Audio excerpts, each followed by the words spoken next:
Chael, Sonnen, Gilbert, Melendez join us now. Fellas, one here.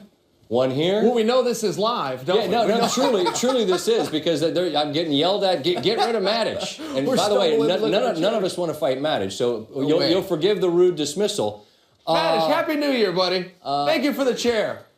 What happened? Gil, why don't you tell us, because I'm not sure what I just saw. You know, Ronda Rousey looked like she had confidence in her striking out the gate, ate a jab, and I just think she was a deer in the headlights after that. I think she relived what happened last time and just couldn't get going. And to Chael's point, I thought she might be able to make improvements in this time. Hey, there's time to make improvements out there, and there was just no improvements, no moving your head off the line. She ate punch after punch, just could not grab her, couldn't get within grab and reach. And eventually the ref had to jump in and save her. She needed one of these. That's what happened, is we got the helmets here at the desk. Look, Gil nailed it. We wondered early on, would Ronda be able to get to the clinch? The relevance of the clinch is she has to get through Amanda's hands and feet, what's so scary, what she failed to do at Ronda Rousey, what she failed to do against Holly Holm. Will she be able to get in there, walk through the fire, get into that dangerous area, and get to where she needs to be? And the answer was no. As soon as she got even close to that, she took a couple shots right down the middle. Her head was bouncing off. Look, she looked slow. She looked like a fighter with ring rust. In fairness, this is not to kick her while she's down, but what I saw was a slow fighter with poor reactions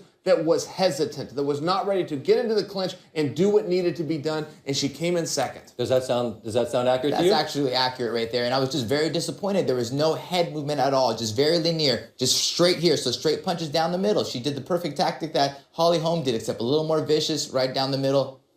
We were having a conversation, fellas, earlier when you came in, and we were talking about the idea that, and the analogy I was making is that coaches come here, right? And they get used to how comfortable this seat is. And they get very well paid to sit here, and they don't have to deal with winning games to make the playoffs. And what I'm getting at is that they transition into a different line of work where they just don't have the fire to be in the fire. Is this the type of thing where Ronda Rousey she got beat, she got shook, and then she lost the will to be what she appeared to be? Does that make any sense at all? I think that's very fair. That's what it appeared to be. Listen, she was riding very high, but in truth, the division was forming. And as much as the media had created this, I can remember 14 months ago before her first loss, we were having talks that she could beat Floyd Mayweather. Now, as absolutely as insane as that is, the media was perpetuating what I didn't know about Ronda, and I say this as a personal friend of hers, what I didn't know is that she was so tied to her career, that her worth as a human being, that her value was so tied to her career. And when she lost that championship, she went to a very dark place that she publicly talked about. And I was very surprised to realize Ronda is a lifelong competitor. This is competition, but the rest of life is what goes on outside of those 25 minutes once every 3 months. So I was very surprised about that. But to your point, this is about psychology. This is about the psychology of Ronda Rousey. And I can tell you physically, when you step away from something, particularly in a forming division, she rose to the top, but there wasn't very many women doing it. That has changed. The landscape has changed in the last calendar year. And now we're starting to see it. Not only did she lose, the person that she beat her lost, that person lost, and now Amanda Nunes stands there. It has been musical chairs for that championship, and she's just not there anymore. And not to take anything from Amanda Nunes, but I do believe it is that human nature thing. You know, she was comfortable. She did get the movie. She did get the big money. She did reach her goals, and then you lose. It's very hard to bounce back from that, and that's where she had a lot of mental baggage coming into here. And when she got hit the first time, didn't look like the first time when she got hit with Holly. She still kept in. Once she got hit, she just turned into a different person. Yeah, it was like she remembered. It was like she had I almost saw it because I've done it. I think she had a flashback of what happened with Holly, and boy, she got scared. I mean, her body froze up. Yes. She wasn't firing back. She wasn't bobbing and weaving. She froze, Gil, and she was just waiting for the worst to come. Exactly. And it did. And you speak about the money, and we were talking about this earlier. Your reaction to the fact that the $3 million that she was getting, as opposed to the $100,000 that the champ got, that was surprising to you that was shared with folks. Why? Why was that surprising? Well, it's never been made public before. The way the UFC works, and Dana White, the president of the UFC, has been called every bad name in the world. He's been called greedy. He's all sorts of things, when the truth is he's never been greedy. He's always been shelling out the money. He just protected the athletes. He believed from watching NFL players, Major League Baseball players, basketball players, that when their family and friends found out how much they were making, all of a sudden they're picking up the tab everywhere and life isn't so great. So he protected his athletes, even though it cost him his own reputation. People called him the worst names when the truth was he was always spreading the wealth. He was always sharing. What's different about today, though, is they are now disclosing that. Usually they would keep that private. They've now disclosed. Ronda Rousey got $3 million, and the controversy was that her opponent, who is the champion, got $100,000, when the reality is Ronda's the one people tuned in for. Hold that thought for a moment, guys. We got to get to a quick break. We'll step aside for a moment. We'll get more thoughts on you. I think the biggest question is this it? I mean, and I'm going to get your answer on that. Back to this breaking news. Ronda Rousey in Las Vegas, Amanda Nunes, the champ who got paid $100,000 to Rousey's $3 million, and it's the same outcome as her last fight. And you think about how shaken and how rocked she was emotionally, Chael, Sonnen, and Gilbert, Melendez with us the last time, and now it's happened again. The natural question from the novice, and I think from the experts, and you're the experts. Is she done? Does this effectively end her career? I think so. I think the way she went out twice in a row, I think she's going to hang it up, and very disappointed in how she made no adjustments and no improvements in this fight. I got to give some of the blame to her coaching staff as well. Mm-hmm. I feel like there was no adjustments whatsoever. She got hit once, and it broke her apart, and I don't think she's going to be able to recover from this. Yeah, I'll tell you, the psychology here is actually a lot of fun. I've seen other athletes do it. Anderson Silva from our sport of MMA did this. When an athlete is on top, they will always talk about, this could be my last one. I could walk away. What they really want is for people to beg them to stay. Oh, we need you. You're the greatest. The sport wants you. Once you go on a losing streak, nobody's begging you to come back. All of a sudden, the athlete becomes a lot more willing to get in there and participate. The athlete starts saying, hey, I want to do this again. So let's see what happens with Ronda. There is a domino effect when she gets beat. When she lost her first fight, they canceled 2 of the movies she was supposed to be in. One of them was a remake of Roadhouse where she was going to portray a bouncer. So she kind of needed to have this allure of this tough person. So when that happened, but you get it. Look, her career is all tied together. I think after 2 losses, I think going away probably is the right thing to do. But historically speaking, the athletes that say they want to leave really just want to be begged to stay. And it's so hard in any sport. My friend and colleague Mike Tirico would always say this, to get the dismount right. In other words, very few. John Elway, you win a Super Bowl and you leave. It's so hard to do that. Barry Sanders just said, I'll see you later, and never came back. But no one wants to walk away getting mopped not once but twice. So I don't know how, and you guys would know better than I because you've done this, but I don't know how you walk away with the taste of your own blood in your mouth. Yeah, it's a very good question, but I don't know how you come back from getting defeated twice like that. And again, she went in hiding for like 6 months. She was depressed. I mean, she told the media and expressed how hard it was for her just to get back out of the house and be in the public. I don't see how she recovers from this. And again, a lot of fighters do come back, but when you're getting paydays like this, I think, she'll be comfortable staying home and under the radar for a little bit. And guys, you know what I see as the problem? So let's talk about what you brought up earlier. $3 million is what her guarantee is. So Gil, if she's going to get $3 million, you got to put her in a main event. If she's getting a main event coming off of 2 knockout defeats that were devastating, who do you put her with? Who do you put her with to justify that paycheck that you also think could change from her having a 3-fight loss streak? And I don't have the answer to that. And you'll forgive my ignorance, but and you point out that this is she benefited as this division was forming, correct? Correct. She was a star as this was all sort of coming together, and now not once but twice. I think it leads to a question, and jump on me if you disagree.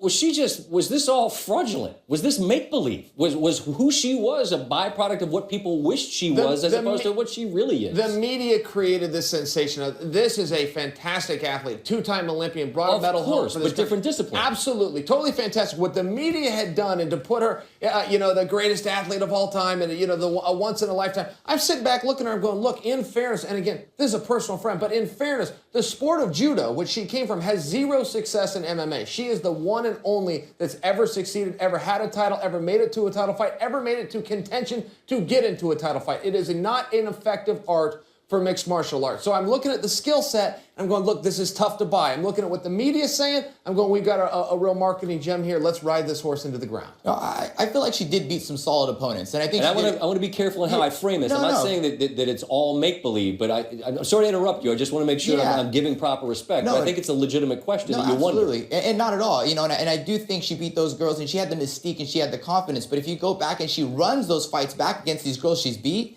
against the girl she is now, the lady she is now, knowing how to beat her, the blueprint is out. I think half the ladies that she beat, Kat Zingano being one of them who charged out right after, would have the same success as Holly Holm and Amanda Nunes had tonight. Is it a little bit like the Tyson mystique where once you see a guy go down, you realize, oh wait, that you can take that person out. That's exactly how I see it. And not only for the fighters that are fighting her, also for the person who just got defeated. You know, I think that's the main thing was she got hit and it all came back to her. She was the same fighter she was. She had the flashback against Holly Holm and she completely crumbled out there. Mm-hmm. All right, let's bring in Ramona Shelburne, who's in Las Vegas. And Ramona, you've spent plenty of time with Ronda. And you featured her in the ESPN the magazine, and you came on our show, and you talked about how shaken she was. Now she had to come back. She had to right this wrong, and now this. You're there. What was the scene like?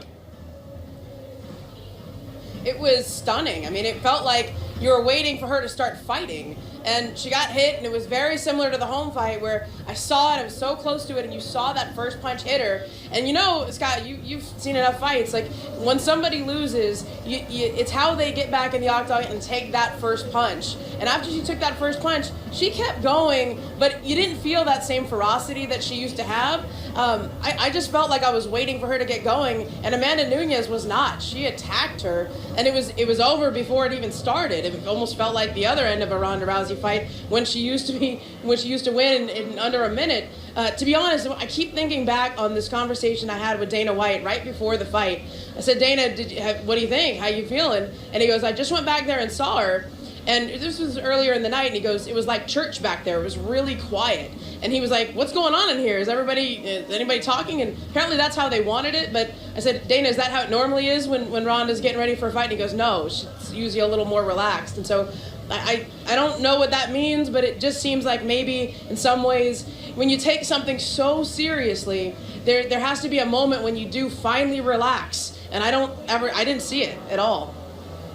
Ramona, I'm not asking you to tell me what she thinks because you don't know. But again, having spent time with her and focusing so much on what this outcome would mean, what do you sense this outcome means moving forward? I think it means a lot. I mean, you know, if she wasn't going to fight that many more fights anyway, right? Even if she would have won this fight, I think there was only one, maybe two more fights in her future because she was already kind of to this place where there wasn't much for her to prove. There wasn't much for her to accomplish. She wanted to fight Holly Holm again and right that wrong, but you know, who else is there for her to fight that she wants to prove? And I think, Scott, like it comes back to when fighters come up, they have this hunger. There's a reason why they're fighting where you don't have to ask them why they're fighting. And the whole time I was reporting this one and asking her that was the question. Why are you doing this again? Why do you want to fight? And she was searching for answers, and she came up with a pretty good one, which is I'm fighting for pride and for legacy and for people to show people you can come back from anything. But even asking the question, that tells you sort of where she was in her life. Ramona Shelburne, Las Vegas. Ramona, thank you. As Gilbert, as we're listening to Ramona say this, you're smiling and you're nodding your head. What was it that struck your ear and you thought, yeah? Yeah, well, you know, fighters always reach this point. You reach your goals and you figure out what's your why. You know, why am I doing this? You reach all the goals. So what is lighting your fire? Why are you motivated? You made your money. You made your splash on the world. You're doing movies. You know, what's there to gain right here? And of course, she's saying her pride and all this stuff, but it's $3 million hard. Exactly, and $3 million. but that's tough to bounce back from. Once she said it was quiet in the dressing room right there. You know, it's obviously she lost some confidence. You know, and when you're confident, you're bouncing around, you're excited to fight, and you believe you're going to beat anyone. And obviously in that room, she was concerned. Her whole corner was concerned, and the lack of confidence it can be crucial in a fight. This is a friend. You've made that clear. If you were speaking to Ronda Rousey, what would you tell her? I would tell her the definition of insanity is doing the same thing over and over again and expecting a different result. Look, she is in the same gym, and a lot of her training is hitting mitts. And I have wondered, well, what did she do differently for this fight? She hit the mitts harder. She hit the mitts in a different fashion. I think that it's time to mix it up. And listen, it's really nice to hear what people say about you. It's really nice to read those things. It's a big problem when you start to believe it. And we bring up the $3 million. Listen, there is an expression, a rich man cannot fight. There is a difference in getting out of bed when you're wearing silk pajamas and doing road work at 5 in the morning and getting up when you need to feed your family and you're willing to run up that hill to get yourself in shape. And that's what we saw with Amanda. We saw someone who's hungry and striving and trying to get there versus somebody that's climbed the mountain so many times and done such a great job. The discipline and the hunger appears to be different. I want to at least ask a question about Nunes here. Do we learn more tonight about her, or because I feel like what we're saying here is what we really learned is that maybe it ought to be the end for Rousey. What do we learn about the champ? Yeah, well, we learned there is a blueprint to beat Rousey now. And we learned that Amanda Nunes is a beast out there. She is a savage, and she's proving her point right there. And she's one of the best in the world. You know, though she has lost, and it makes the weight class interesting, and way more women are getting involved in this division. But she is definitely a force to be reckoned with, but there's a lot of talent in that division. She's so good, man. I don't want to fight that girl. Listen, she comes across the ring. She appears to be as calm as can be. Ronda's great at getting people's heads from the weigh-ins to the press to everything. Amanda had a look of confidence the whole time. Now, so did Ronda. That's what was intriguing about this. But Amanda walked in there and she did what she does. She used her style. She didn't try to copy Holly Holm. She didn't try to take a blueprint from anybody else. She danced with the one that brought her. She went out. She used that jab. She followed up with a cross. She kept just enough distance to keep finding those shots. I was very impressed with what she did. And she is the king of that mountain right now.